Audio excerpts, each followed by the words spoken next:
स्वागत है आप सभी का स्वदेश आर में। मैं हूं आपके साथ कविता थपलियाल। नमस्कार, मैं हूं आपके साथ सौमित्र बुद्धकर। अगला 1 घंटा पूरी तरह से खबरों से भरा, हर तरह की खबर, इकोनॉमी, मार्केट और पॉलिटिक्स से जुड़ी। सबसे पहले लेकिन फोकस करेंगे आज की बिग स्टोरी पर, जो है मॉनेटरी पॉलिसी। दुनिया भर में ब्याज दरों के बढ़ने का सिलसिला शुरू हो गया और ऐसे में कल जब रिजर्व बैंक अपनी मॉनेटरी पॉलिसी पेश करेगा तो क्या किसी सरप्राइज की उम्मीद की जा सकती है? देखते हैं। हालांकि देश के ज्यादातर इकोनॉमिस्ट मान रहे हैं कि रिजर्व बैंक ब्याज दरों को छूने के मूड में नहीं है, लेकिन बावजूद इसके रिजर्व बैंक की कमेंट्री पर नजर रखना जरूरी होगा, क्योंकि उससे ही पता चलेगा कि रिजर्व बैंक का आने वाली तिमाहियों में क्या रुख रहने वाला है। बिल्कुल, और वो इसीलिए क्योंकि कोरोना के नए वेरिएंट के साथ ग्रोथ पर कितना असर पड़ेगा, रिजर्व बैंक इस बात को भी जरूर ध्यान में रखेगा। और आज की हमारी बिग स्टोरी में हम यही जानने की कोशिश करेंगे कि महंगाई के अपसाइज रिस्क और ग्रोथ को लेकर रिजर्व बैंक कैसे रिएक्ट कर सकता है। जी हाँ, हालांकि अगर जुलाई सितंबर के जीडीपी नंबर्स को देखें तो ऐसा लगता है कि इस वित्त वर्ष के लिए रिजर्व बैंक अपने जीडीपी फोरकास्ट को नहीं बदलेगा। लेकिन सबसे पहले उस पोल पे नजर डाल लेते हैं जिसमें मॉनेटरी पॉलिसी को लेकर कुछ बुनियादी सवाल पूछे गए। जुड़ते हैं हमारे सहयोगी अंकुर मिश्रा से, जिन्होंने ये पोल करवाया है और उसकी डिटेल्स लेकर हमारे साथ मौजूद हैं। तो अंकुर, क्या दरों में कोई बदलाव होगा या इस बार भी स्टेटस क्यो ही रहेगा? और ये भी हमें बताएं कि पॉलिसी में अब की बार फोकस कहाँ होगा? एमपीसी किस तरीके की पॉलिसी अनाउंस करेगा इस बार, उस पर नजर है। लेकिन उससे पहले हमने एक पोल किया है ये जानने के लिए कि आखिर क्या उम्मीदें हैं इस बार की आरबीआई की पॉलिसी से। सबसे जो पहला सवाल है वो हमने पूछा कि रेपो रेट में क्या कोई बदलाव होगा, तो सभी रिस्पोंडेंट्स ने जवाब दिया कि कोई बदलाव नहीं होगा। इस बार का जो रेपो रेट है वो शायद 4% पर एज इट इज रखा जा सकता है। हमारा दूसरा सवाल था वो था रिवर्स रेपो रेट को लेकर, जिस पर काफी प्रतिक्रिया आई थी कि किस तरीके से आरबीआई ये टूल यूज कर रहा है। यहां पर रिस्पोंडेंट्स ने 20% रिस्पोंडेंट्स ने बोला है कि शायद कोई बढ़त हो सकती है इस बार रिवर्स रेपो रेट में, और जो रास्ता है 3.75% तक ले जाने का वो शायद शुरू हो सकता है वापस से। जो हमने तीसरा सवाल पूछा वो स्टांस को लेकर था कि किस तरीके का स्टांस रहेगा आरबीआई का। तो 100% रिस्पोंडेंट्स ने बोला है कि एकोमोडेटिव स्टांस है वो आरबीआई का कंटिन्यू रह सकता है। आपको याद होगा आरबीआई गवर्नर ने पहले भी क्लियर किया था कि जब तक जरूरत हो एकोमोडेटिव स्टांस आरबीआई कंटिन्यू करेगा। तो अगर हम सम अप करें तो इस बार की पॉलिसी से आखिर क्या उम्मीदें हैं? जो पहली उम्मीद वो यही है कि 9वीं बार लगातार किसी भी पॉलिसी रेट में कोई बदलाव की उम्मीद नहीं है। साथ ही साथ एकोमोडेटिव स्टांस भी इस बार कायम रहने की उम्मीद है। इसके अलावा जो जीडीपी का अनुमान है वो 9.5% पर ही रखने की उम्मीद जताई जा रही है। साथ ही साथ सामान्य स्थिति के लिए भी तैयारी हो सकती है कि किस तरीके से नॉर्मलाइजेशन ऑफ रेट्स होता है, उस पर शायद कोई कमेंट्री आ सकती है आरबीआई की।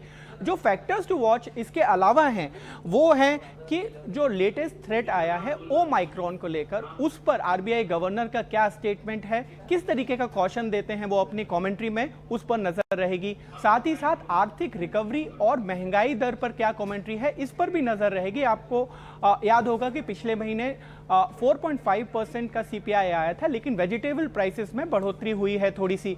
साथ ही साथ लिक्विडिटी मैनेजमेंट को लेकर आरबीआई की क्या तैयारी है। VRRR पर आरबीआई ने पहले भी अनाउंसमेंट किए थे, लेकिन अब देखना होगा कि आगे के कदम क्या होंगे। इसके अलावा क्रिप्टो करेंसी पर काफ़ी डिबेट रही थी। आरबीआई ने अपना रुख जरूर पहले ही जाहिर कर दिया था, लेकिन जो सेंट्रल बैंक डिजिटल करेंसी है उस पर आरबीआई की क्या प्रोग्रेस है ये इस बार की मॉनेटरी पॉलिसी में शायद देखने को मिल सकता है। और साथ ही साथ स्टेटमेंट ऑन रेगुलेटरी डेवलपमेंट जो पॉलिसी होती है, पॉलिसी स्टेटमेंट के साथ, उस पर भी नजर रहेगी कि क्या महत्वपूर्ण अनाउंसमेंट होंगे वहां पर। शुक्रिया अंकुर। इधर ईटी नाव की कंसल्टिंग एडिटर मैथिली भुसनुरमत का कहना है कि अमेरिका में बढ़ती महंगाई चिंता बन सकती है। साथ ही नए ओमिक्रॉन वेरिएंट को लेकर भी चिंताएं हैं। रिजर्व बैंकों को बहुत जल्द अपनी आसान ब्याज दरों की पॉलिसी को बदलना होगा। Reserve Bank of India governor Shaktikanta Das का कल जो स्टेटमेंट आएगा मॉनेटरी पॉलिसी कमेटी के 3 दिन के बैठक के बाद, इसमें ये उम्मीद है कि उनको 2 चीज़ों का खास ख्याल रखना पड़ेगा। एक तो कोविड का जो नया वेरिएंट आया है ओमिक्रॉन, उसका पूरा हमको पता नहीं कि कैसा नतीजा होगा, ना लोगों के जान पे ना इकोनॉमीज के हेल्थ पे। तो एक है ये बड़ी बड़ी समस्या। दूसरी बड़ी समस्या है कि यूएस में जो इन्फ्लेशन है, वहाँ पे भारत से ज़्यादा इन्फ्लेशन की रेट बढ़ गई है। अक्टूबर के महीने में 6.2% है। तो क्लियरली जो फेडरल रिजर्व के गवर्नर है जेरोम पावेल, उन्होंने बोला है कि अब तक वो बोल रहे थे कि इन्फ्लेशन जो है वो ट्रांजिटरी है, माने थोड़े दिनों के लिए, थोड़े महीनों के लिए ही रहेगा। लेकिन अब उन्होंने बोला है कि मेरे को लगता नहीं है कि ये ट्रांजिटरी है, ये थोड़े लंबे चौड़ तक चलेगा। तो इसके नतीजे फेडरल रिजर्व जो अपना इजी मॉनेटरी पॉलिसी था वो चेंज करके अभी इंटरेस्ट रेट बढ़ाएंगे नहीं, लेकिन फिर भी काफी जो उनका एक्सेस लिक्विडिटी था वो कम कर देंगे। इसका ये नतीजा होगा कि बाकी पूरी दुनिया में जो सेंट्रल बैंक्स है उनको भी ये सिग्नल फैक्ट से जो सिग्नल आएगा लेना ही पड़ेगा। उनको अपना भी जो इजी मॉनेटरी पॉलिसी था कोविड के समय से, जब से ये सेंट्रल बैंक्स में इजी मॉनेटरी पॉलिसी चल रहा था, उसको भी रिवर्स करना पड़ेगा। भारत में भी रिजर्व बैंक ऑफ इंडिया को यही करना पड़ेगा कि अपनी इजी मॉनेटरी पॉलिसी को रिवर्स करके थोड़ी जल्दी से ही उनको मैसेज मार्केट्स को ये सिग्नल भेजना पड़ेगा कि हम भी अपने इंटरेस्ट रेट्स रेज करने की तैयारी में है। तो इसका क्या मतलब हुआ कि उनको कम से कम अपना जो रिवर्स रेपो रेट है, जिस रेट पे रिजर्व बैंक बैंकों से लिक्विडिटी लेती है, उसको बढ़ा के 3.5% करना पड़ेगा उनको। और जो गवर्नर का स्टेटमेंट है उसमें थोड़ा सा और हॉकिश, माने थोड़ा सा और डरावना, क्या मेरी हिंदी में यही वर्ड मिल सकता है लेकिन हॉकिश कहते हैं इंग्लिश में, कि बोलेंगे कि आगे से जो इजी मॉनेटरी पॉलिसी है वो दिन खत्म होने वाले हैं। चलिए, तो ये तो रहा एडिटर्स टेक, लेकिन अब हमारे साथ इसी पर विस्तार से बात करने के लिए जुड़ रही हैं इकरा की चीफ इकोनॉमिस्ट अदिति नायर। अदिति, स्वागत है आपका स्वदेश आर में। ओमिक्रॉन वेरिएंट के खतरे और जीडीपी ग्रोथ के जो आंकड़े आए हैं, इन सबको ध्यान में रखते हुए रिजर्व बैंक किस तरह का फैसला कर ले सकता है? क्या किसी सरप्राइज की उम्मीद या संभावना है? देखिए, दो चीजें बहुत इंपॉर्टेंट है। एक तो क्या लैंग्वेज थी पिछली बार जब उन्होंने अकोमोडेटिव स्टांस को एक्सटेंड किया था, तो तब उन्होंने बोला था कि the stance will remain accommodative until growth revives and sustains in a durable manner and make sure that inflation remains within the target going forward. एक और बहुत इंपॉर्टेंट सेंटेंस पिछली बार की पॉलिसी में ये था कि the growth recovery remains dependent on policy support. तो हमारा मानना ये है कि Q2 का जीडीपी ग्रोथ भले ही एक्सपेक्टेशन से बेटर आया हो और भले ही Q2 में जीडीपी का लेवल प्री कोविड लेवल से हल्का सा ऊपर हुआ हो, लेकिन जो डिसएग्रीगेटेड डेटा है उसमें बहुत कन्विंसिंग साइंस नहीं है ग्रोथ की ड्यूरेबिलिटी को लेकर। और ये एक बहुत इंपॉर्टेंट फैक्टर है जिसकी वजह से हमें लगता है कि अभी भी अकोमोडेटिव स्टांस को एक्सटेंड किया जाएगा। दूसरी बात, इन्फ्लेशन को लेके काफी पॉजिटिव्स भी है लेकिन बहुत सारे नेगेटिव्स भी है। ओवरऑल हमारा असेसमेंट ये है कि 5.5% का एवरेज सीपीआई इन्फ्लेशन रहेगा FY22 में, जो एमपीसी के पिछले एस्टिमेट से हल्का सा ऊपर है। 5.3% का अनुमान उन्होंने लगाया था अक्टूबर की पॉलिसी रिव्यू में, अब हमें लग रहा है कि 5.5% का एवरेज आएगा। लेकिन जो मीडियम टर्म रेंज है सीपीआई इन्फ्लेशन का, जो टारगेट है एमपीसी का, वो 2 से 6% का है। तो हमें नहीं लगता कि 6% का लेवल ब्रीच होगा अगर हम एवरेज FY22 की इन्फ्लेशन की बात करें तो इस वजह से ग्रोथ के ड्यूरेबिलिटी पे क्वेश्चन मार्क होने से, और दूसरी बात सीपीआई इन्फ्लेशन अभी भी एक्सपेक्टेड तो यही है कि टारगेट के अंदर रहेगा, इस वजह से हमें लगता है कि अकोमोडेटिव स्टांस को एक्सटेंड किया जाएगा। और हम नहीं मानते कि आरबीआई की तरफ से रिवर्स रेपो रेट हाइक होगा। जिस तरह से ओमिक्रॉन की वजह से नई अनसर्टेनिटी सामने आ गई है, हमें लगता है ये एंड टू एंड स्टेटस को पॉलिसी होगी स्टांस और रेट्स के हिसाब से, लेकिन टोन में शिफ्ट आएगा ये सिग्नल करने के लिए कि अगर आगे जाके थर्ड वेव नहीं होती तो फिर फरवरी की पॉलिसी में स्टांस चेंज होना काफी लाइकली है।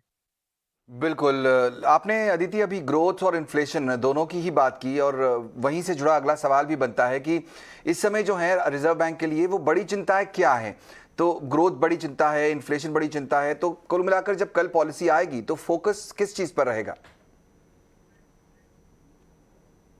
देखिए, मेरे हिसाब से इस बार जो ग्रोथ इन्फ्लेशन का बैलेंस है वो थोड़ा बहुत इन्फ्लेशन की तरफ टिल्ट होता हुआ दिखेगा। ग्रोथ सपोर्ट थोड़ा कम होता हुआ और इन्फ्लेशन और इन्फ्लेशनरी एक्सपेक्टेशंस की एंकरिंग को ज्यादा फोकस दिया जाएगा इस बार की पॉलिसी में, ताकि स्टेज सेट हो कि फरवरी की पॉलिसी में अकोमोडेटिव स्टांस को चेंज करके न्यूट्रल किया जा सकता है। और उस समय हमें ये लगता है कि रिवर्स रेपो रेट में भी आरबीआई की तरफ से हाइक आ जाएगी।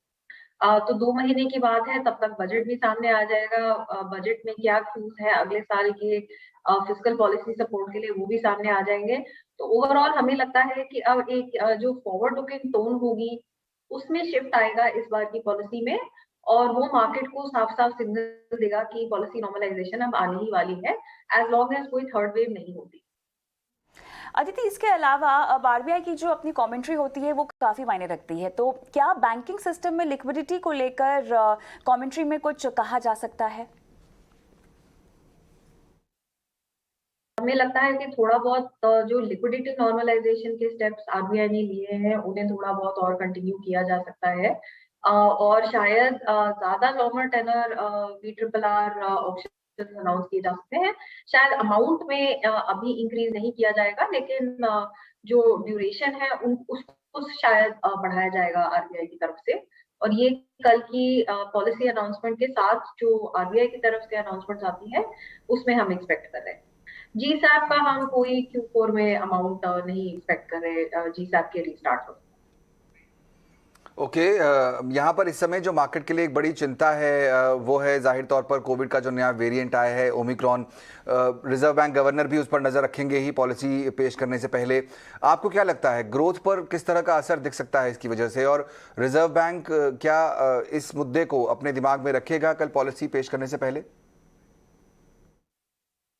नए वेरिएंट का सबसे बड़ा फियर तो यही है कि वो बहुत ट्रांसमिटेबल है, लेकिन शायद उससे इन्फेक्शन बहुत ज्यादा सिवियर नहीं होंगी, यही होप किया जा रहा है। तो मेरे हिसाब से सोशल डिस्टेंसिंग मेंटेन करना बहुत ही इम्पोर्टेंट रहेगा इस सिचुएशन में, और उसका इम्पैक्ट सीधा सीधा कॉन्टैक्ट इंटेंसिव सर्विसेज पे ज्यादा आएगा। चाहे अगर लॉकडाउन ना भी हो, लेकिन अगर वापस ज्यादा कॉशियस रहना पड़ेगा सोशल डिस्टेंसिंग के मामले में, तो जाहिर ही है कि जो कॉन्टैक्ट इंटेंसिव सर्विसेज हैं जिनमें बहुत ही नेसेंट रिवाइवल अभी हमने देखा है, वहां पे सबसे पहला इम्पैक्ट आएगा अगर फिर से इस वेरिएंट की वजह से ट्रांसमिटेबिलिटी को लेकर बहुत कंसर्न्स।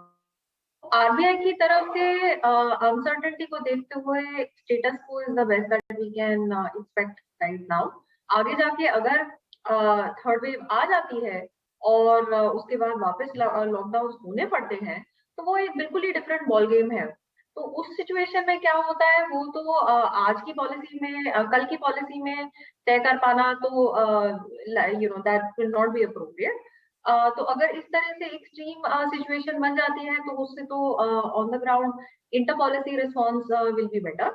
अभी के लिए अनसर्टेनिटी को देखते हुए status quo appears to be the most appropriate response.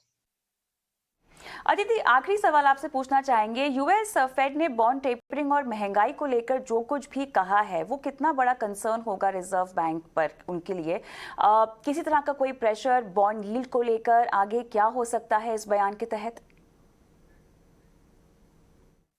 देखिए, बॉन्ड यील्ड्स तो बढ़ेंगी ही, सारे फैक्टर्स ब्रॉडली बॉन्ड यील्ड्स को बढ़ाने वाले ही हैं। अभी यूएस फेड की तरफ से टेपरिंग ज्यादा जल्दी होना और रेट हाइक्स पहले के मुकाबले ज्यादा जल्दी एक्सपेक्ट होना, ये भी यील्ड्स को बढ़ाएंगे। जैसे जैसे हमारे बॉन्ड मार्केट के व्यूज क्रिस्टलाइज हो जाएंगे कि आरबीआई की एमपीसी की तरफ से रेपो रेट कब हाइक होना शुरू होगा, उसके साथ साथ भी हमारा 10 ईयर बॉन्ड यील्ड तो बढ़ेगा ही बढ़ेगा। और साथ ही जो क्रूड ऑयल प्राइसेस में क्रैश आ गया था वहां पे थोड़ा बहुत रिबाउंड हुआ है, उसकी वजह से भी एक अपवर्ड प्रेशर है हमारे बॉन्ड यील्ड्स पे।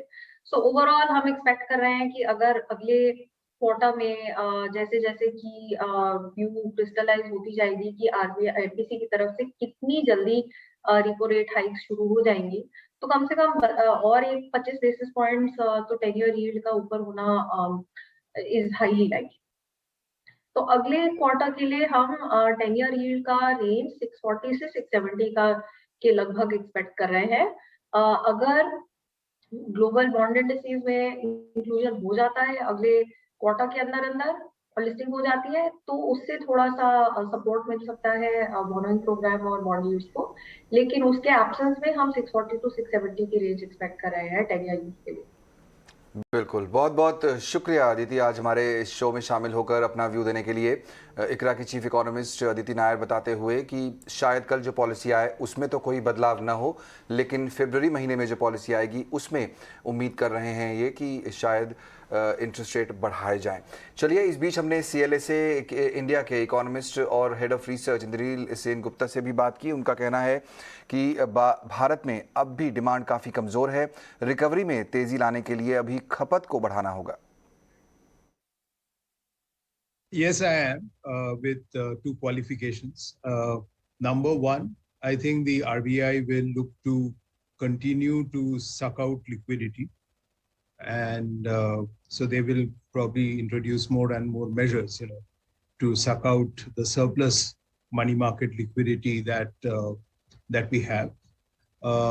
At some stage, I think the RBI will also highlight that the rate cycle could be turning with the Fed scheduled now to hike in, let's say, 6-7 months' time. But overall, I think, especially given that demand clearly is very weak in India still, I think they will remain on the status quo.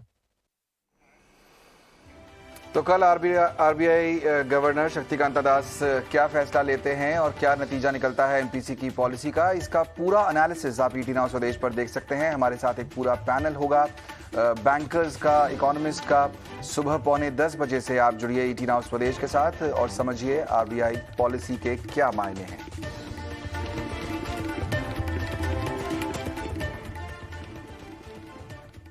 चलिए, अब share बाजार में आज हुए कारोबार की बात। Omicron के कम घातक होने के संकेत से बाजार में आज शानदार तेजी हमने आती हुई देखी है। निफ्टी 264 अंकों की मजबूती के साथ 17,175 के ऊपर बंद हुआ है। सेंसेक्स की बात करें, 886 अंकों का उछाल यहां हमने देखा। लेकिन ओवरऑल आज का दिन कारोबार के लिहाज से कैसा रहा, किन शेयरों में और सेक्टर्स में हमने आज दमखम देखा, हलचल देखी, तमाम जानकारी दे रही है हमारी सहयोगी पूजा त्रिपाठी।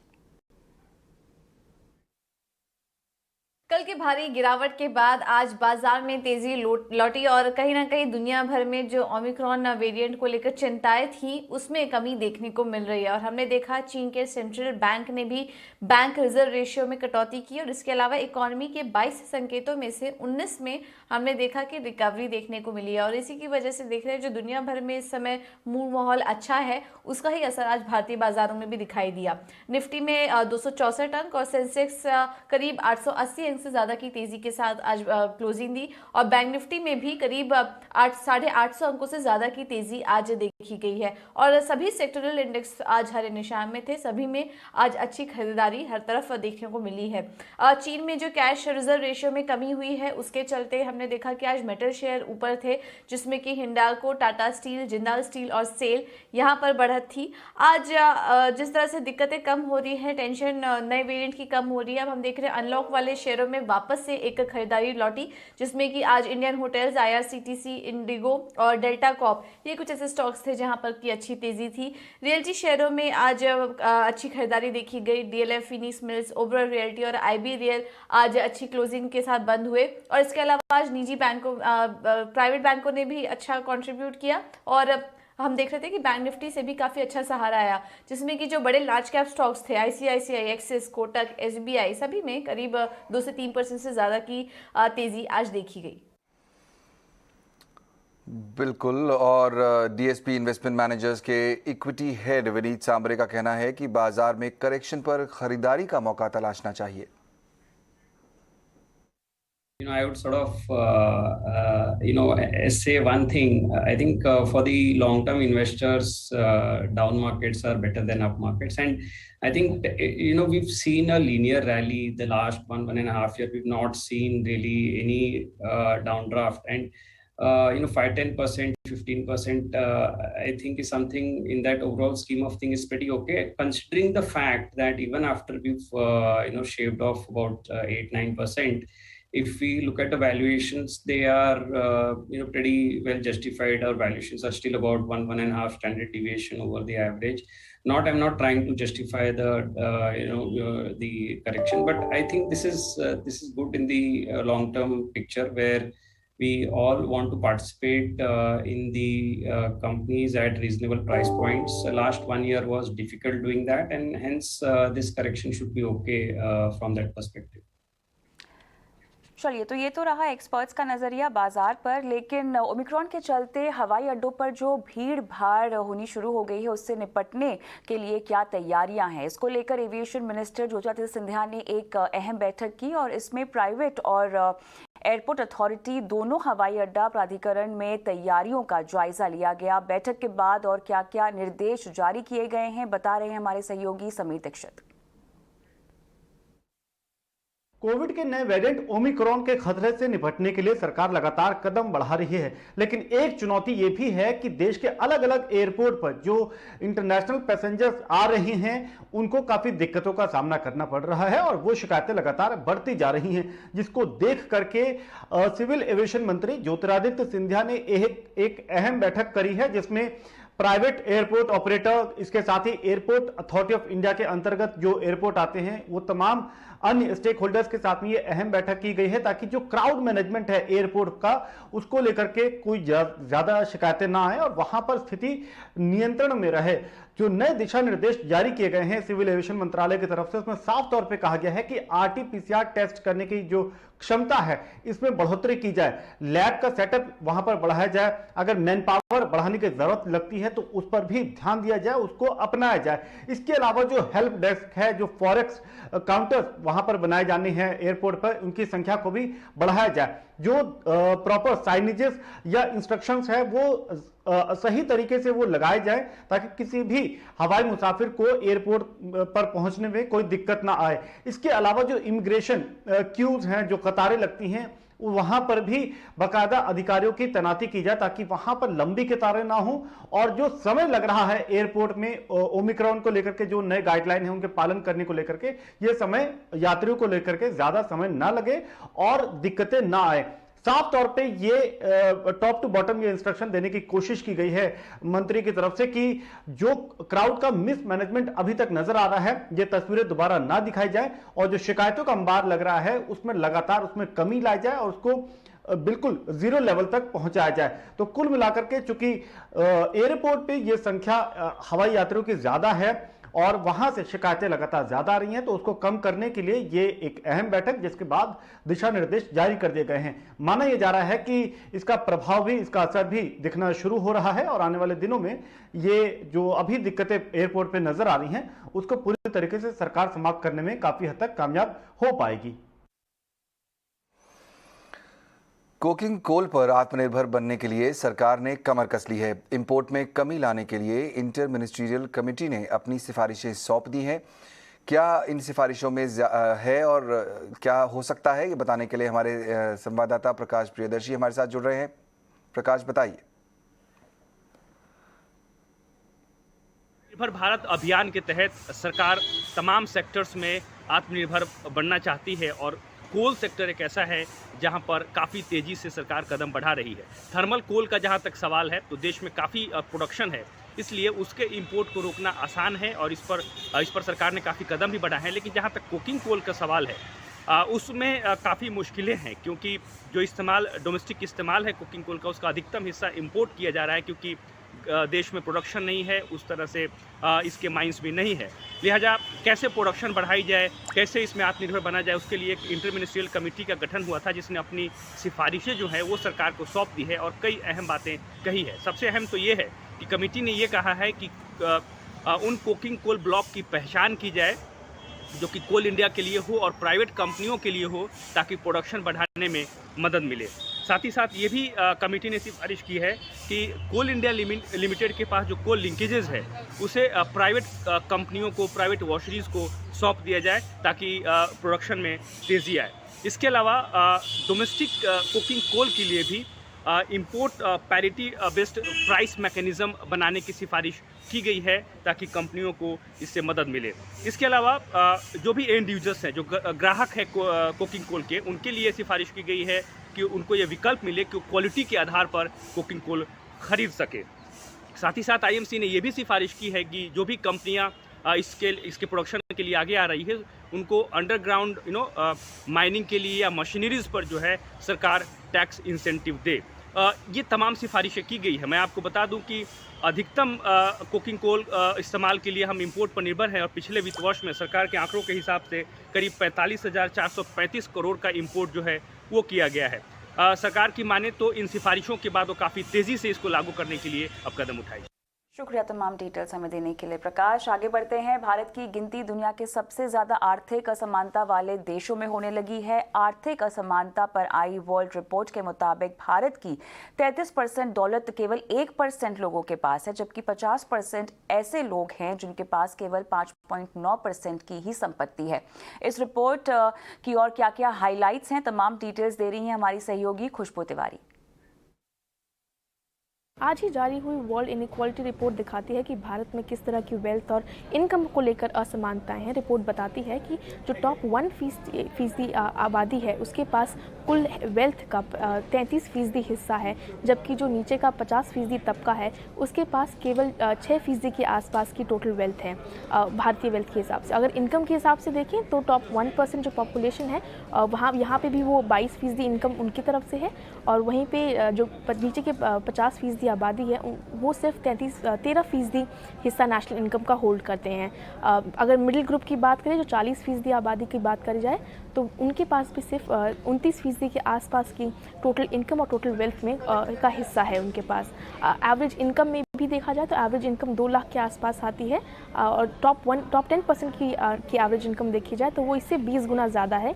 हालांकि रिपोर्ट ये भी कहती है कि जो एवरेज इनकम की हम बात करते हैं परचेजिंग पावर पैरिटी के हिसाब से, वो इनइक्वालिटी को मास्क अप कर देती है, क्योंकि इसमें सबको एवरेज ले लिया जाता है। वहीं अगर हम जेंडर डिस्पैरिटी की बात करें कि महिलाओं के मुकाबले पुरुषों की कितनी भागीदारी है, तो जो फीमेल लेबर शेयर है वो केवल 18% है, जबकि पूरे एशिया की बात करें चीन के अलावा तो उसके अंदर ये फीमेल लेबर शेयर 21% है। हालांकि मिडिल ईस्ट जो नेशंस हैं उनमें फीमेल जो लेबर शेयर है वो 15% के आसपास है। रिपोर्ट का कहना है कि लो इनकम ग्रुप और मिडिल इनकम ग्रुप का जो भारत में हिस्सा है उसमें जो ग्रोथ रही है वो काफ़ी धीमी रही है, और यही एक वजह है कि ये डिस्पैरिटी देखने को मिली है। Private crypto currency legal tender की तरह नहीं होंगे, लेकिन उन्हें कानूनी दर्जा मिलने की उम्मीद है। ईटी नाउ स्वदेश को मिली एक्सक्लूसिव जानकारी के मुताबिक क्रिप्टो करेंसी पर आने वाले बिल में क्रिप्टो को फाइनेंशियल एसेट्स के तौर पर मंजूरी मिल सकती है। इस बारे में और जानकारी के लिए हमारे साथ जुड़ रहे हैं प्रकाश प्रियदर्शी। प्रकाश, लीगल टेंडर नहीं होगा लेकिन लीगल स्टेटस होगा, किस तरह से जो है क्लैरिटी आएगी इस पर, और जिन लोगों ने निवेश किया हुआ है फिलहाल क्रिप्टो करेंसी में उनके लिए क्या ऑप्शंस बचेंगे फिर? जी, काफ़ी अहम सवाल है। सबसे इंपॉर्टेंट तो ये कि सरकार इस बात को लेकर अब मन बना चुकी है कि क्रिप्टो करेंसी जो है उसको इलीगल नहीं माना जाएगा, मतलब उसका लीगल स्टेटस होगा, उसको दूसरे जो फाइनेंशियल एसेट्स हैं उसी के तर्ज पर माना जाएगा, जैसा कि हमें सोर्स बता रहे हैं। बिल में ये प्रोविज़न किए गए हैं। इसके अलावा कुछ और भी अहम प्रोविज़न किए गए हैं। सबसे अहम तो ये कि जो मार्केट रेगुलेटर्स सेबी है वही क्रिप्टो करेंसीज का रेगुलेटर होगा और उसके हिसाब से अपने नियम कायदे बनाएगा। लेकिन जहाँ तक किसी तरह का वायलेशन होता है, कोई अगर जो दिशा निर्देश हैं या जो कानून है उससे अलग जाकर कोई गतिविधियों में लिप्त होता है तो सख्त सजा का प्रावधान है। सबसे अहम प्रावधान तो ये है कि 20 करोड़ रुपए तक फाइनेंशियल फाइन जो है उसको देना पड़ सकता है, आर्थिक दंड। इसके अलावा जेल टर्म का भी प्रावधान है, 1.5 साल तक की सजा हो सकती है। तो इसको लेकर सरकार काफ़ी सख्त है कि जो फाइनेंशियल इरेगुलरिटीज़ होती है उसमें किसी तरह का लोग इसको लेकर ज़्यादा हतोत्साहित मोटिवेटेड ना हो, और सरकार इन फाइनेंशियल और लीगल जेल टर्म के जरिए उनको हतोत्साहित करना चाहती है। इसके अलावा इस बात के भी प्रावधान किए गए हैं कि इन्वेस्टमेंट के लिए एक थ्रेशोल्ड होगा, मतलब कि कोई भी निवेश नहीं कर सकता है, और खासकर इस बात को ध्यान में रखकर किया गया है कि जो छोटे निवेशक हैं उनके हितों की रक्षा की जाए, जैसा कि हमें सोर्स बता रहे हैं। इसके अलावा जैसा कि आपने एक इंपॉर्टेंट सवाल उठाया कि जो लोग निवेश कर चुके हैं उनका क्या होगा, तो उनके लिए एक कट ऑफ डेट डिसाइड किया जाएगा। वो अपने निवेश को घोषित कर सकते हैं, वो उसके ऊपर जो टैक्स है वो पे कर सकते हैं और फिर निवेश से बाहर आ सकते हैं। ये विकल्प उनको दिया जाएगा जो कि एग्जिस्टिंग निवेशक हैं। ये सारे प्रावधान किए गए हैं, जैसा कि हमें सोर्स बता रहे हैं। सरकार बिल के मसौदे के साथ तैयार है, कैबिनेट जल्द ही इसको मंजूरी देगी और संसद के चालू सेशन में ही इसको पेश किया जाएगा। बिल्कुल, तो काफी हद तक क्लैरिटी यहाँ पर आने की गुंजाइश अब बढ़ गई है और फाइनेंशियल एसेट के तौर पर मिल सकती है क्रिप्टो करेंसी को मंजूरी। बहुत बहुत शुक्रिया प्रकाश तमाम डिटेल्स हमें देने के लिए। क्रिप्टो करेंसी की बात चली है तो हम आपको बता दें कि जल्द ही संसद में एक बिल पेश होने वाला है जिससे सरकारी एजेंसियों को क्रिप्टो करेंसी में निवेश करने वाले निवेशकों की जानकारी आसानी से उपलब्ध हो सकेगी। साथ ही केवाईसी की मदद से सरकारी एजेंसियों को सभी प्लेटफॉर्म पर लेन देन के खिलाफ जांच कर सकने में भी मदद मिल सकेगी। क्या है ये पूरी खबर, देखिए इस खास रिपोर्ट में। क्रिप्टो के अनियमित बाजार में निवेशकों की सुरक्षा और डिजिटल करेंसी के रेगुलेशन को देखते हुए जल्द ही संसद में बिल पेश करने की तैयारी है। सूत्रों के हवाले से मिली खबरों के मुताबिक नए नियमों के तहत क्रिप्टो करेंसी एक्सचेंज अपने डेटा आरबीआई, सेबी और सरकारी एजेंसियों के साथ साझा करने के लिए बाध्य होंगे। खबरों के मुताबिक क्रिप्टो करेंसी एक्सचेंजेस को अपने निवेशकों का केवाईसी डेटा सरकार के साथ साझा करना होगा। अगर ये नया नियम लागू होता है तो केवाईसी डेटा की मदद से रेगुलेटर्स सभी प्लेटफॉर्म के ट्रांजैक्शन पर नजर रख सकेंगे। बैंक डिपॉजिट, गेन और किसी तरह की गड़बड़ियां पकड़ी जा सकेंगी। नया क्रिप्टो करेंसी फ्रेमवर्क एक यूनिफॉर्म केवाईसी प्रोसेस को लागू करेगा जिसको हर क्रिप्टो एक्सचेंज को मानना होगा।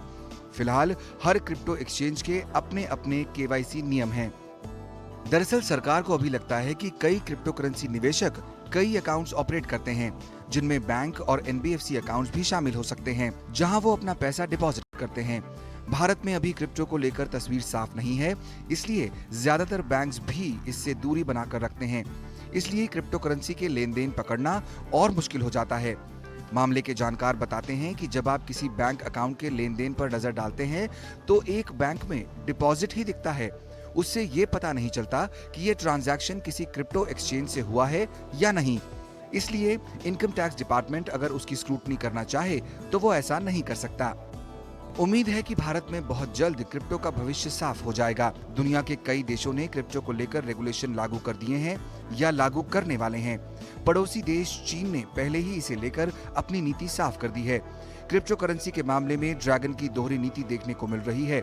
सबसे पहले चीन ने क्रिप्टो की माइनिंग को बंद कराया, फिर जून में क्रिप्टो ट्रेडिंग को बैन करने का फैसला भी सुना दिया, जिस वजह से दुनिया भर के क्रिप्टो का ग्राफ तेजी से नीचे आ गया था। ईटी नाउ स्वदेश। चलिए वक्त हो गया है एक छोटे से ब्रेक का स्वदेश आर में, लेकिन आगे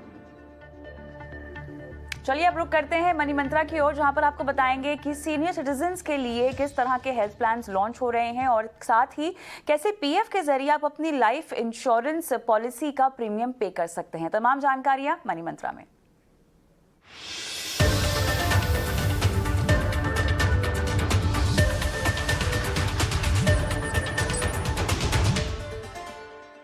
मुझे बताएं आज की तादाद में किस तरह की पॉलिसीज वरिष्ठ नागरिकों के लिए ऑलरेडी बाजार में है जो आप खरीद सकते हैं। कह रहा था कि सीनियर सिटीजन के प्लान्स ऑलरेडी मार्केट में काफ़ी अवेलेबल है। स्टार हेल्थ, रेलिगेयर जैसी कंपनीज इस तरह के प्लान्स ऑफर करती हैं। उन सीनियर सिटीजन प्लान्स में यूजुअली जो सबसे बड़ा रिस्ट्रिक्शंस रहते थे वो एक तो ये था कि को पेमेंट जनरली रहता है 20 से 30% का। और दूसरा तरह का जो फीचर जो लॉन्च किया हुआ था स्टार हेल्थ और रेलिगेयर ने, वो ये था कि आपको प्री मेडिकल टेस्ट के लिए नहीं जाना है उस पॉलिसी को लेने के लिए। तो ये जो सीनियर सिटीजन्स के प्लान्स है ये यूजुअली 2 लोगों को कवर कर सकते हैं मैक्सिमम, क्योंकि ये जनरली पेरेंट्स के लिए होते हैं, या फिर आप इंडिविजुअल भी ले सकते हैं। बट जनरली इन प्लान्स में एक ही सबसे बड़ा रिस्ट्रिक्शन रहता है, क्योंकि को पेमेंट के लिए ये लोग इंश्योरेंस कंपनी का ये मानना होता है कि जैसे जैसे एज बढ़ती है क्लेम्स की चांसेस या क्लेम्स की संभावना काफ़ी बढ़ती चली जाती है। तो इसीलिए इन लोगों ने को पेमेंट के क्लॉज़ रखे हुए हैं। कुछ प्लान्स में 20% है, कुछ प्लान्स में 30% है। सो बेसिकली वैसे तो कोई भी आम हेल्थ इंश्योरेंस पॉलिसी भी सीनियर सिटीजन्स ले सकते हैं, जैसे फैमिली हेल्थ ऑप्टिमा है या कॉम्प्रिहेंसिव प्लान्स है। ये सब प्लान्स भी सीनियर सिटीजन्स ले सकते हैं, लेकिन इन प्लान्स में जनरली जैसे ही 55 की एज क्रॉस होती है तो मेडिकल टेस्ट की रिक्वायरमेंट हो जाती है। तो कुछ कंपनीज ने ये लॉन्च किया हुआ है कि विदाउट मेडिकल टेस्ट भी आप ले सकते हैं, बट उसमें को पेमेंट के रिस्ट्रिक्शंस डाल देते हैं। जो नया प्लान लॉन्च हुआ है उसमें मौजूदा प्लान्स के मुकाबले क्या अलग बात है, क्या हट के बात है? मैं इसको एक मॉडर्न एज हेल्थ प्लान बोल रही हूँ वरिष्ठ नागरिकों के लिए, क्योंकि इसमें आपकी एक्टिव लाइफस्टाइल और आपकी फिटनेस का भी जिक्र किया गया है और उसके चलते भी आपको बहुत रियायती डिस्काउंट्स और फीचर्स इस हेल्थ प्लान में दिए जा रहे हैं। बताएं हमें क्या है वो खास फीचर्स, पंकज जी। बिल्कुल, एक तो देखिए क्रोनिक मैनेजमेंट इसमें इंक्लूडेड है, तो आपका क्रोनिक कोई भी अगर इलनेस है तो वो भी यहाँ पर डे 1 से कवर होगा, वो बहुत बड़ी बात है। और उसके अलावा यहाँ पर को पे का जो क्लॉज होता है वो भी यहाँ पर सिर्फ अगर जो मतलब एक एक्स्ट्रा प्रीमियम उसके लिए पे करना होगा आपको, लेकिन जो को पे है वो भी आपका वेव ऑफ हो जाएगा, तो वो एक बेनिफिट है। दूसरी बात, एंट्री के लिए कोई एज लिमिट नहीं है, किसी भी एज का व्यक्ति यहाँ पर ये पॉलिसी ले सकता है। और ऑल्टरनेटिव ट्रीटमेंट जो होते हैं वो भी इसमें इंक्लूडेड हैं। उसके अलावा pre hospitalisation, post hospitalisation, AYUSH treatment, ये सभी चीजें इसमें इंक्लूडेड है। और आजकल क्या होता है कि डे केयर ट्रीटमेंट, क्योंकि बहुत सारी ऐसी बीमारियां हैं जो कि जिसके लिए आपको पहले हॉस्पिटल एडमिट होना पड़ता था, लेकिन अब क्योंकि टेक्नोलॉजी एडवांस हो गई है तो एडमिशन की जरूरत नहीं पड़ती है, तो वो डे केयर ट्रीटमेंट भी यहाँ पर आपके इंक्लूडेड है इस पॉलिसी में। तो इस हिसाब से डेफिनेटली सीनियर सिटीजन्स के लिए पॉलिसी काफी फायदेमंद साबित होगी। को पे आपको नहीं देना पड़ेगा अगर आप थोड़ा सा एक्स्ट्रा प्रीमियम भर देते हैं तो।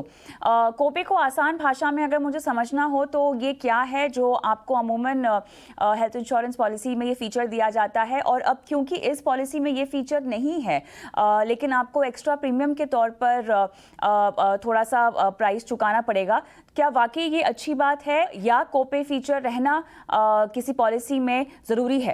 पे को हम फीचर नहीं कह सकते, वो एक तरह से नेगेटिव है। को पेमेंट का मतलब ये है कि फॉर एग्जांपल अगर किसी पॉलिसी में 20% का को पेमेंट है, इसका मतलब ये है कि अगर आपका हॉस्पिटल बिल मान लीजिए 5 लाख आता है, उसमें से 20% हिस्सा आपको देना है और बाकी का 80% हिस्सा इंश्योरेंस कंपनी देती है।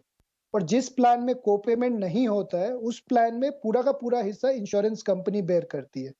तो बेसिकली को पेमेंट नहीं होना एक फीचर है रादर देन को पेमेंट होना। सो इस पॉलिसी में क्या है कि आप कुछ प्रीमियम एक्स्ट्रा दोगे तो आपका वो को पेमेंट का रिस्ट्रिक्शन हट जाएगा। बेसिकली आपको फिर कुछ भी अपनी पॉकेट से नहीं देना, पूरा का पूरा हिस्सा आपकी इंश्योरेंस कंपनी बेयर करेगी हॉस्पिटल बिल्स का।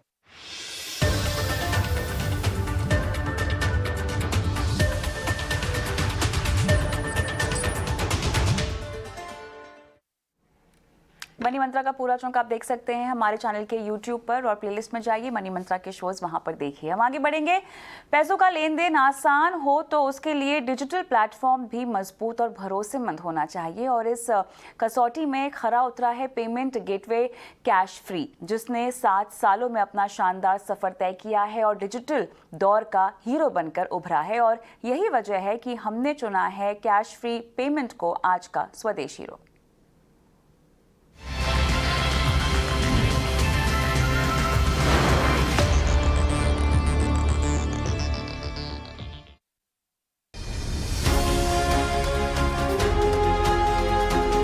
अगर आप कारोबारी हैं और पेमेंट के लेन देन में सहूलियत चाहते हैं तो कैश फ्री पेमेंट से बेहतर क्या होगा। जी हां, कैश फ्री पेमेंट्स एक फिनटेक कंपनी है जो भारत में कारोबारियों को बेहतर पेमेंट गेटवे मुहैया कराती है, जिसकी मदद से पेमेंट्स ली भी जा सकती हैं और दी भी जा सकती हैं। ये बल्क पे आउट और पेमेंट गेटवे कंपनी है जिसके पास पेमेंट के लिए ढेरों ऑप्शंस हैं, जैसे cards, wallets, net banking, UPI, NEFT, IMPS, PayPal और भी कई विकल्प। कैश फ्री की सबसे बड़ी खूबी है आसान पेमेंट गेटवे इंटीग्रेशन, बिना किसी चार्ज के इंस्टेंट रिफंड और पीरियोडिक पेमेंट्स के लिए ऑटो डेबिट सिस्टम। यही वजह है कि salary, loan, e commerce, insurance claim, reimbursement के निपटारे के लिए 1 लाख से ज्यादा merchant cash free payment gateway का इस्तेमाल कर रहे हैं। कैश फ्री की कहानी शुरू होती है 23 सितंबर 2015 से, जहां आईआईटी हैदराबाद के पूर्व छात्र आकाश सिन्हा और आईआईटी खड़गपुर के रिजू दत्ता ने इस कंपनी की स्थापना की थी। कर्नाटक के बेंगलुरु में कंपनी का हेडक्वार्टर बनाया गया। देखते ही देखते कंपनी भारत में काफी लोकप्रिय हो गई। इसलिए आज कैश फ्री ग्राहकों में credit, BigBasket, Zomato, HDFC Ergo, Ixigo, Acko, Zoomcar और डिलीवरी जैसी बड़ी कंपनियां शामिल हैं। आज कंपनी के करीब 500 कर्मचारी हो चुके हैं जो दिन रात ग्राहकों की सेवा में जुटे रहते हैं। मौजूदा वक्त में कैश फ्री पेमेंट्स भारत में अपने प्लेटफॉर्म पर 1 लाख से ज्यादा व्यापारियों को सेवाएं देता है। इनके लिए कैश फ्री 120 मिलियन से ज्यादा बैंक अकाउंट को प्रोसेस करता है और सालाना $20 बिलियन का लेन देन करता है। वहीं हाल में कैश फ्री पेमेंट्स को बड़ी कामयाबी मिली है। कंपनी ने यूएई स्थित पेमेंट्स कंपनी टेलार में अपना पहला इन्वेस्टमेंट किया है। टेलार भी बड़ी पेमेंट सर्विस कंपनीज में से एक है जो 120 देशों और 30 भाषाओं में काम करती है। कोविड महामारी के बाद ऑनलाइन लेन देन के बदले माहौल का कैश फ्री ने बेहतर इस्तेमाल किया है, जो टेलार से पहले 8 से ज्यादा बैंकों के साथ साझेदारी कर चुकी है और आने वाले सालों में कैश फ्री का मिडिल ईस्ट और उत्तरी अफ्रीका में टॉप पेमेंट सर्विस प्रोवाइडर बनने का टारगेट है। वहीं फिलहाल Cashfree PayU, Paytm, Razorpay जैसी कंपनियों को टक्कर दे रही है। कैश फ्री के मजबूत और विश्वसनीय बुनियादी ढांचे का अंदाजा इसी से लगाया जा सकता है कि सिस्टम का 99.99% अप टाइम है और इस प्लेटफॉर्म में रोजाना 20 मिलियन के करीब API रिक्वेस्ट आते हैं। कैश फ्री के पेमेंट गेटवे में 120 से ज्यादा पेमेंट मोड के ऑप्शन हैं। इसके अलावा ये इकलौता ऐसा पेमेंट गेटवे है जो इंस्टेंट रिफंड देता है, जबकि इस इंडस्ट्री की बाकी कंपनियां 5 से 7 वर्किंग डेज का वक्त लेती हैं। यही वजह है कि ग्राहक इस गेटवे से काफी खुश भी हैं और संतुष्ट भी। इसलिए फाइनेंशियल सर्विस देने वाली कैश फ्री पेमेंट को चुना है हमने आज का स्वदेश hero.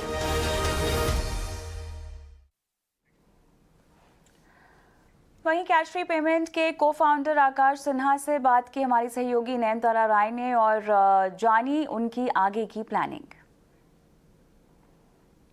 We're talking about Cash Free today because it's also gone ahead and made an investment worth about $15 million in the Middle East. It's an M&A of sorts. Joining us now is the founder right here on the channel, Mr. Sinha. It's always a pleasure talking to you. The last time I spoke to you was when SBI had given you a check. Now you're looking to strengthen your presence. It's pretty clear overseas. Tell us more about what it is that you're doing in the Middle East and this M&A activity. So thank you, Nayantara, for inviting on the show. It's always a pleasure to speak with you. See, I mean, before I jump into the actual question, I'd just like to add a small plea. Right? So Cash Free, we started this business in India 6 years back, and we have been very successful in launching, innovative products in this market. So over the course of the journey, we launched almost 16 products, and we have been first in the market with 6 of them. Right? And if you look at Indian fintech market, we are slightly ahead of most of the emerging markets in the world. Right, and after spending good amount of time in India, we feel we can use all this insight. We can get into other emerging markets where digitization has picked up recently, and the market is still not saturated. And we can, go and launch all these products which have been successful in India, and we believe they will also have good success in this market. So that was the entire background. We have been looking for opportunities in Middle Eastern market for a while, and luckily we have come across Stellar, which is a fairly successful company in Middle East market. They are one of the most popular independent payment gateway, and they have good presence in UAE and Saudi Arabia. They're also in the process of expanding to other, countries in Middle Eastern market. So that was the thought process. I think now we went ahead, we met Teller team. We really like what they have been doing. They have a good payment collection services. They serve, most in 120 currencies in those markets. They have 30 language support, and we felt a good match. And then we went ahead and forged this deal. But when you say that you have an edge, that you have launched products and you were the first ones to do that, can you back it up with data? How on what basis are you saying you have an edge? See, I can be specific of product. Look at product like payouts in India. Right? Before us, the payment gateway companies were only focusing on payment collection from the customer. But Cash Free launched products like payouts, instant refunds, subscription, instant settlements. And all these products help merchants grow their business multifold. Right, and we have gotten this pulse. If you're coming to do business on the internet world, just having payment collection is not enough. right? But that is the state of the market in most of the countries today, right? With someone like Teller, they have gone ahead. So they have built Teller shops. They have integration with buy now, pay later. And that's why we felt we have a similar DNA. And whatever Cashfree has done here, we have the insight, we have been successful, and we can go and help or work with Teller team and jointly launch these products in the entire Middle Eastern market. Right? And if you look at Middle Eastern market, they were at a place where India was a few years back. So retail sales, the online penetration of retail is close to 2% in those markets. Right? And believe by working together, we can expand the 2% to 15%, which is where most of developed countries are today. So today, just to add one example, right? Cashfree owns more than 60% of API payouts market in India, which is the largest bank in the country, and with so much opportunity that still exists in India. We're pretty much scratching the surface when it comes to the digital landscape, fintech. Why have you got your eyes on other countries? See, India will be the prime market, right? I mean, that's no secret. India is a very large market, very growing market. We'll continue to focus it. At the same time, to grow the company in a more, healthy way, we have to have experience of serving global markets, right? I mean, we can learn from those countries. We can also launch something in those countries and come back and launch in India, and do vice versa, right? And these markets are again very similar to India. They're not, very far different. So India will be a very focused market for us, for a good amount of time. At the same time, Teller team will work independently. It's not like we have to start from scratch. They already have a good amount of people on the ground, and they'll work independently, till a good amount of time. And the intention here is, if Indian merchant has to go global tomorrow, so they don't have to worry about finding a payment players in these markets, right? So with this Teller investment, the plan is to have a single integration so that if Indian merchants go to other markets, they don't have to worry about finding a new payment player, and they can just have everything just by integrating Cashfree in India. So inherently, we are helping Indian merchants go global by having this partnership. Plus, we have added advantage of launching new products in these markets. Now tell us, how has life changed since having SBI as an investor, having SBI on board? It's been a couple of months. Yeah, it has been very good journey. I think we have met with their teams multiple times. I have been to their headquarters. I see, again, the entire deal happened during COVID lockdown period, right? So we haven't even seen each other while doing the deal. It was a great experience meeting them. I think they have shared their own insight. They have very good market insights, right? I mean, they know the market where digital payments can really go and help masses, which is something very hard to know by sitting at office in bank, right? So banks like SBI, as I said previously, have a good understanding of the market, and we are constantly learning from them around the products that we should build, the market we should target, and how we can work jointly and go after, say, large customers in the market. So a lot of work is in progress. I think we have started few initiatives, and over the next few months, we'll see some good results out of this partnership. And with that, I'd like to thank you for taking the time out and joining us here on ET Now.